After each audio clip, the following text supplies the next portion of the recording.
सभी का स्वागत है। मैं हूं सुमित और साल का दूसरा कारोबारी सत्र मंगलवार का दिन और क्या बेहतरीन तेजी भारतीय बाजारों में देखने को मिल रही है। लगातार दूसरा दिन 17,800 के पार आज निफ्टी पहुंचा और इंट्राडे में ही करीब करीब 200 अंकों के आसपास की तेजी निफ्टी ने आज में हासिल की। और जो तेजी थी आज निफ्टी बैंक और हैवी वेट सेकेंड हाफ में आईटी, रिलायंस ये दोनों तेजी पकड़ते हुए दिखाई पड़े, जिसका एक इम्पैक्ट मार्केट में बनता हुआ दिखाई पड़ा। तो दिन के ऊपरी स्तरों पर बाजार बंद हुए और जो तेजी थी वो चौतरफा थी। मिड कैप में खरीदारी थी, स्मॉल कैप में थोड़ी बहुत थी, मतलब बहुत ज्यादा नहीं, लेकिन हाँ फ्रंट लाइन इंडेक्स ज्यादा परफॉर्म कर रहा था। अलग अलग सेक्टर सब सेक्टर तेजी में थे। मिसाल के तौर पर शुगर बहुत जोरदार तेजी में था, कई शेयर तो अपर सर्किट पर लगते हुए दिखाई पड़े। केमिकल में सिलेक्टिव शेयरों में तेजी खरीदारी देखने को मिल रही थी। सीमेंट में सिलेक्टिव शेयर तेजी थे।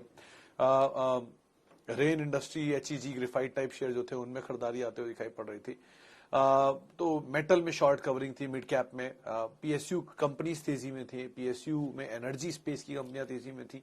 तो अलग अलग स्टॉक्स, अलग अलग स्टोरीज जो कि बाजार में कामकाज कर रही है और जिसका इम्पैक्ट मार्केट में देखने को मिल रहा है। एक अच्छा मूव बाजार के अंदर बना भी हुआ है। तो जो 2 दिनों के अंदर ही निफ्टी ने करीब करीब 500 अंकों की तेजी दिखा दी। मिड कैप में 500 साढ़े 500 अंकों की तेजी दिखा दी। स्मॉल कैप इंडेक्स भी करीब करीब 150 अंकों के आसपास चल चुका है, यानी कि रफली 1 से 2% के आसपास का मूव वहां पर भी आता हुआ दिखाई पड़ा है। तो अलग अलग stock specific stories play out हो रही हैं। आईटी के लार्ज कैप आज वापस ड्राइविंग सीट पर आया। इसमें टीसीएस था, इन्फोसिस था, एचसीएल था, जहां पर कुछ हद तक खरीदारी आते हुए दिखाई पड़े। एलएनटी टेक जैसे शेयरों में तेजी देखने को मिल रही थी। और हैवी वेट में ऑब्वियसली आज रिलायंस बढ़िया तेजी के साथ कामकाज करता हुआ दिखाई पड़ रहा था। तो सिचुएशन पहले से काफी बेटर, पहले से काफी सही, और जो फ्लो है मार्केट में वो भी पॉजिटिव साइड पे ही आता हुआ दिखाई पड़ रहा है। तो एक अच्छा मूड, माहौल, एक अच्छा रुझान बाजारों में बनता हुआ दिखाई पड़ रहा है। दोस्तों, अगर आप बाजार में अपना पैसा इन्वेस्ट करना चाहते हैं तो अभी जुड़े एंजल ब्रोकिंग के साथ में, क्योंकि यहाँ आपको मिलती है एक अच्छी एडवाइस और भरोसेमंद सर्विस, और यहाँ अकाउंट ओपन करना भी है बिल्कुल फ्री ऑफ कॉस्ट। तो आज ही जुड़े एंजल ब्रोकिंग के साथ में। अकाउंट ओपनिंग लिंक डिस्क्रिप्शन में है। आज ही अपना अकाउंट ओपन कराएं। चलिए अब बस शुरुआत करेंगे सवाल जवाब के सिलसिले की और बातचीत कर लेते हैं कुछ सवालों को लेकर भी। पहला सवाल जो मेरे पास आया है, सोना Comstar for long term in CMP. Patel साहब, कंपनी में कोई प्रॉब्लम नहीं है एज ऑफ नाउ तो, लेकिन चला बहुत है। ये 3 डिजिट से ऑलमोस्ट 4 डिजिट तक पहुंच गया था। न्यूज फ्लोज भी हैं कि टेस्ला के साथ करार किया है एंड ऑल, लेकिन अभी भी नंबर्स एक ही क्वार्टर, 2 ही क्वार्टर के आए हैं, तो थोड़ा और संभलने दीजिए। सो फार तो सिचुएशन ठीक है, लेकिन नंबर्स जब तक सही नहीं आएंगे तब तक कुछ कह नहीं सकते हैं। तेजी बाजार में या स्टॉक में तेजी आती है, ठीक है, उसमें कोई दिक्कत नहीं है, लेकिन तेजी को सपोर्ट करने के लिए ट्रिगर मिलते रहे तो कोई दिक्कत नहीं है। एक तरफा तेजी दिखाई आईपीओ के जस्ट बाद से, 2-3 क्वार्टर का नंबर रिव्यू कर लीजिए, उसके बाद कॉल ले लीजिएगा। सो फार ब्रोकर हाउसेस पॉजिटिव है, लेकिन टिल द टाइम से कोई नेगेटिव ट्रिगर ना आए तो आप उस हिसाब से यहां पर कॉल लीजिएगा। मतलब optimistic view with the conservation, आप उसका ध्यान रखिएगा। ओके, आगे बढ़ते हैं। और जुबलेंट इनग्रेविया क्या किया करूं, क्या करूं? अच्छा शेख साहब, अगर है तो आप बने रहिए, नहीं है तो आप नीचे के लेवल पे खरीद लीजिए, यही कर सकते हैं इन 2 चीजों में। और अगर आपका एपेटाइट अलाउ नहीं करता तो बेच दीजिए, ये तीसरी चीज है जो आप कर सकते हैं। लेकिन कंपनी में तो ऐसा कोई प्रॉब्लम मुझे दिख नहीं रही। एक क्वार्टर के नंबर वीक थे बिकॉज प्राइसिंग का इशू आया था, तो यही नहीं पूरे सेक्टर के नंबर ही वीक थे लास्ट क्वार्टर के, जिसमें लक्ष्मी ऑर्गेनिक्स भी टूटा था, जुबलेंट इनग्रेविया भी टूटा था और बाकी केमिकल की कंपनियां भी टूटी थी। धीरे धीरे पुल बैक आ रहा है, 600 रुपये ऑलमोस्ट पहुंच ही गया। तो ऐसा तो कोई दिक्कत दिख नहीं रही है मुझे। ग्रुप भी ठीक है, भारतीय ग्रुप की कंपनी है। बाकी है क्योंकि चला था तो थोड़ा ईज आउट होना तो बनता ही था, तो ईज आउट हो रहा है। आप अकॉर्डिंगली कॉल ले सकते हैं, आप जो आपका एपेटाइट अलाउ करे। Dividend importance in long term investors, in long term investors नहीं, इन लॉन्ग टर्म इन्वेस्टिंग होगा आई गेस। अच्छा मिश्रा साहब, डिविडेंड की इंपॉर्टेंस है, अब डिपेंड करता है आपका विजन क्या है उस पर। एग्जाम्पल देता हूं, एक समय तक आप एक शेयर को एक्यूमुलेट करिए। मैं कुछ लोगों को जानता हूं जो 40 रुपए से ओरेकल फाइनेंशियल को एक्यूमुलेट कर रहे हैं, और उनके पास वो 40 रुपए से लेकर उन्होंने करीब करीब 1600 रुपए तक एक्यूमुलेट किया। उसके बाद उन्होंने एक्यूमुलेट करना बंद कर दिया। अब क्योंकि ओरेकल हर साल 200 रुपए डिविडेंड रफली देता है, उनके पास over a period of time है काफी बड़ी क्वांटिटी, और over a period of time, ऐसा नहीं एक दिन में, over a period of time उन्होंने एक्यूमुलेट किया। वो 1970s 80s से एक्यूमुलेट कर रहे हैं। सॉफ्टवेयर इंजीनियर थे तो उनको ज्यादा पता था इसके बारे में। एनीवेज, तो अब 100 रुपए 200 रुपए पर शेयर डिविडेंड आता है, तो आज वो कुछ नहीं करते हैं। वो 200 रुपए पर शेयर डिविडेंड, अगर मान लीजिए उनके पास 5000 शेयर भी हैं, मान लेते हैं, जो नहीं है इससे ज्यादा है, लेकिन अगर मान लेते हैं तो भी आप ऐसे समझ लीजिए उन्हें हर साल कितना डिविडेंड गिरता होगा, और वो डिविडेंड को वापस फ्लो बैक करते रहते हैं अलग अलग स्टॉक्स में, किसी अच्छे किसी बुरे, जैसी उनकी रणनीति होती होगी उसके हिसाब से। लेकिन डिविडेंड का ये इंपॉर्टेंस है लॉन्ग टर्म इन्वेस्टमेंट में, एक समय के बाद आपको डिविडेंड ही इतना पैसा दे देगा कि आपको शेयर बेचने की जरूरत ही नहीं पड़ती। बट डिपेंड आप उस तरह ही कंपनी में इतने पेशेंस के साथ बने रहते हैं कि नहीं, क्योंकि 40 से लेकर 1600 ओरेकल एक दिन में नहीं हुआ, एक साल में भी नहीं हुआ, एक दशक में भी नहीं हुआ, और उसके अलावा एक तरफा भी नहीं हुआ। बार बार ऊपर भी गया, बार बार नीचे भी आया, और बार बार अच्छी और बुरी खबरें भी देखता रहा, लेकिन भरोसा कायम रहा, जिसकी वजह से उनको रिवॉर्ड आज मिल रहा है। अच्छा, आगे बढ़ते हैं, बहुत सारे सवाल आ गए।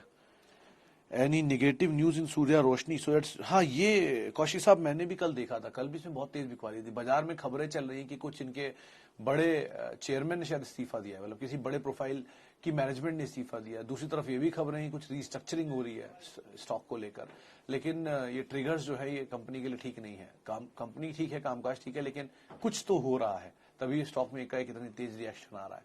अभी तो आप वेट करिए क्वार्टरली नंबर्स के ऊपर भी, और सिचुएशन पे नजर बना के रखिए, और अगर आपने मीडियम टर्म के लिए लिया तो स्टॉप लॉस को जरूर फॉलो करिएगा।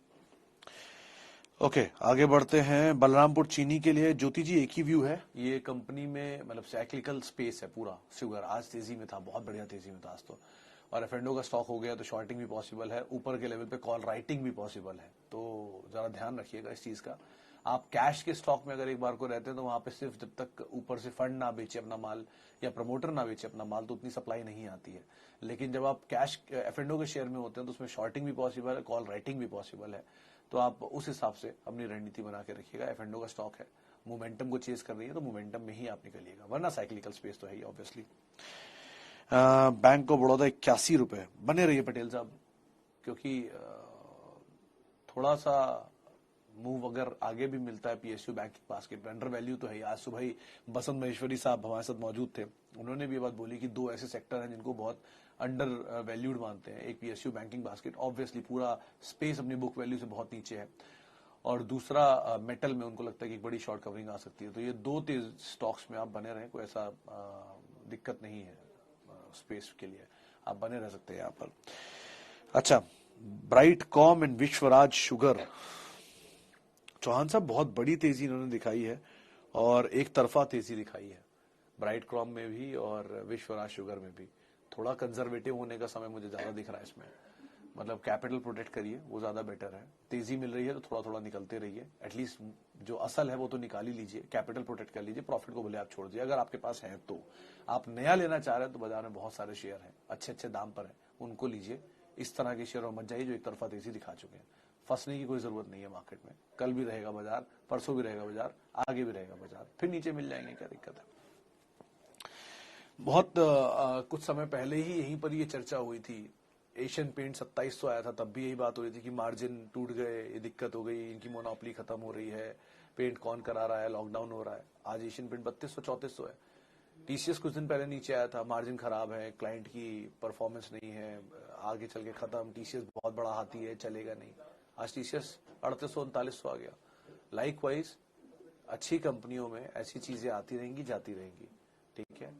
व्यू पॉइंट भी चेंज होता रहेगा उनको लेकर, बट ये ध्यान रखिएगा कि उनका कामकाज वैसे ही चल रहा है, हमारा व्यू बदल रहा है उसको लेकर, तो उस हिसाब से रणनीति रखिएगा आप।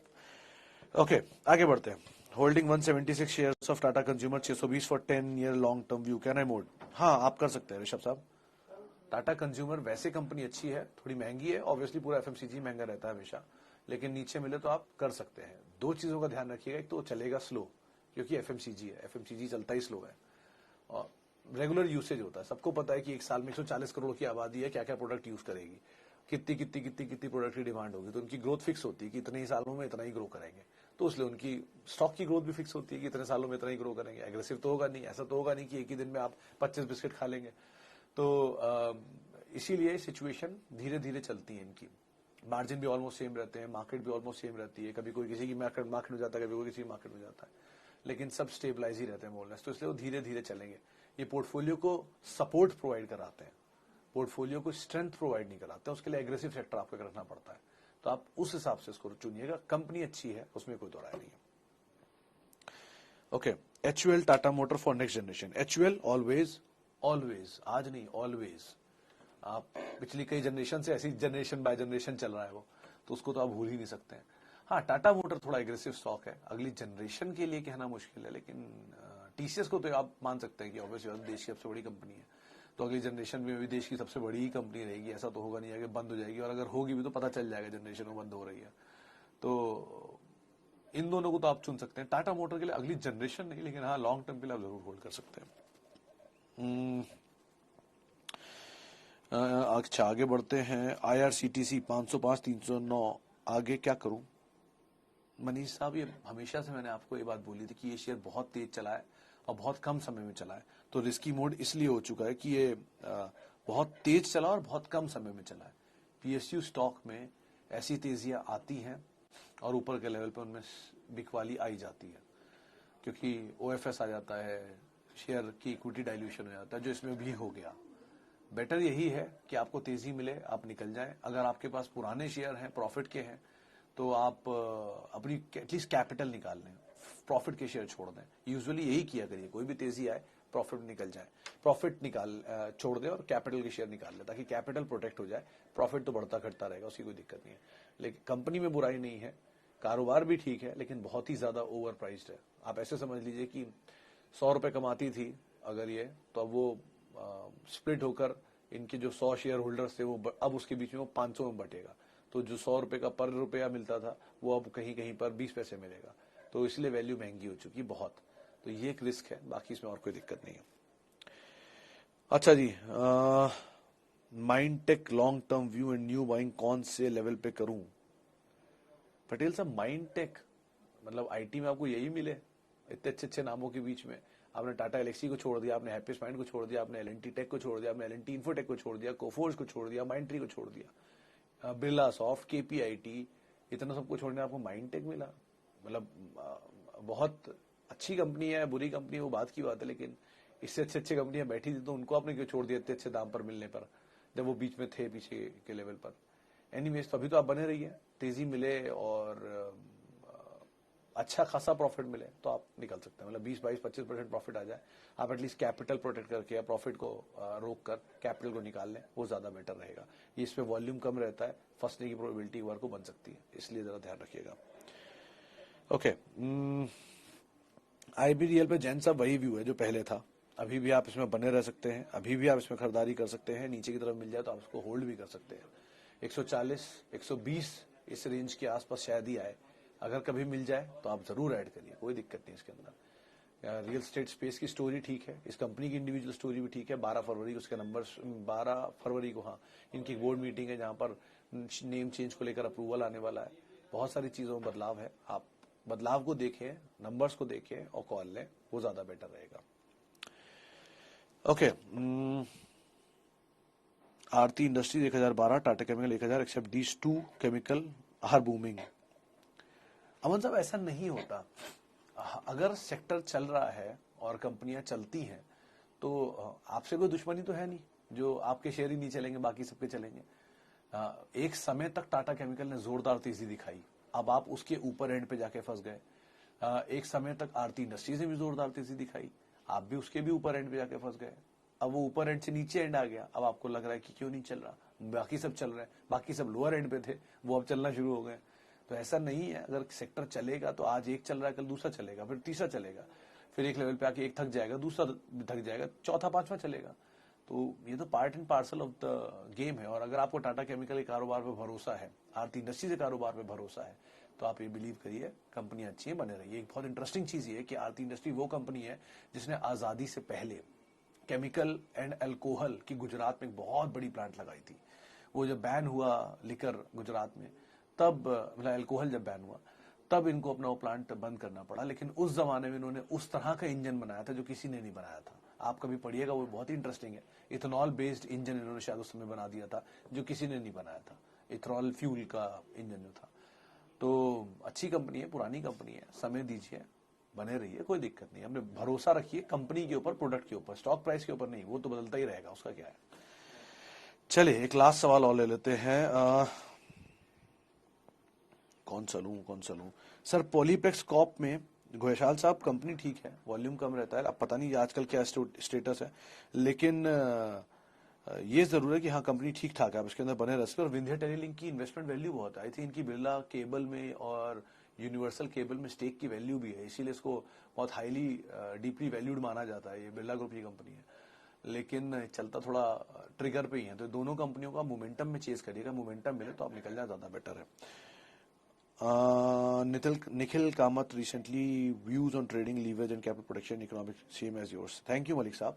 ये बात सच है, लाइफ में कभी भी डेट किसी का सगा नहीं है। There is no father and mother of leverage. कोई किसी को, जब आप पैसा उधार लेके काम करते हैं या आप ज्यादा अपने लिमिट से ज्यादा जाकर ट्रेड करते हैं, तो कभी भी आप सरवाइव नहीं कर पाएंगे। इसलिए कभी लीवरेज का साथ मत दीजिए, हाई लीवरेज वाली कंपनीज में मत जाइए, जिनका कैश फ्लो जनरेशन बहुत स्ट्रांग नहीं है डेट के सामने, उनमें मत जाइए। आज नहीं तो कल वो बस्ट आउट हो ही जाएंगे। ऐसे 1000 एग्जाम्पल मैं आपको दे सकता हूँ, GMR, Suzlon, Reliance, ADAG group, जैसे तमाम नाम है, लैमको इंफ्रा, सद्भाव इंफ्रा, या इंडिया, ये रतन पावर ग्रुप, ऐसे बहुत सारे नाम आते जाएंगे जहन में जिनमें हाई डेट था और वो डेट की वजह से दिक्कतों में आया। बहुत सारी कंपनियां डेट से बच के भी ऊपर आई हैं, मिसाल के तौर पे सीजी पावर, मिसाल के तौर पे जेपी ग्रुप की कुछ कंपनीज, लेकिन उन्होंने सब कुछ बेच दिया अपना, तब जाके ऊपर आ पाए। तो इसीलिए डेट के वाली कंपनियों मत जाइए, डेट के साथ मत जाइए, और डेट से दूरी रहिए, ज्यादा बेटर है। There is no father and mother of leverage, उसको आप हमेशा ध्यान रखिएगा। चलिए, इसी नोट के साथ अब फिलहाल मार्केट पंचनामों को ये समेटेंगे। बहुत बहुत शुक्रिया उन सभी लोगों से जिनसे हमने आज बातचीत की। तेजी चल रही है बाजार में, सब कुछ अच्छा लग रहा है, लेकिन भूलिए मत, मंदी भी कभी ना कभी आती है। तो तेजी मंदी is a part of life. बढ़िया शेयरों को चुनिए और उनके साथ बने रहिए, बुरे दौर में उनका साथ दीजिए और अच्छे दौर में वो आपका साथ देंगे। इसी नोट के साथ आप मेरे साथ जुड़ सकते हैं, @सुमित रिसर्च मेरा ट्विटर हैंडल है।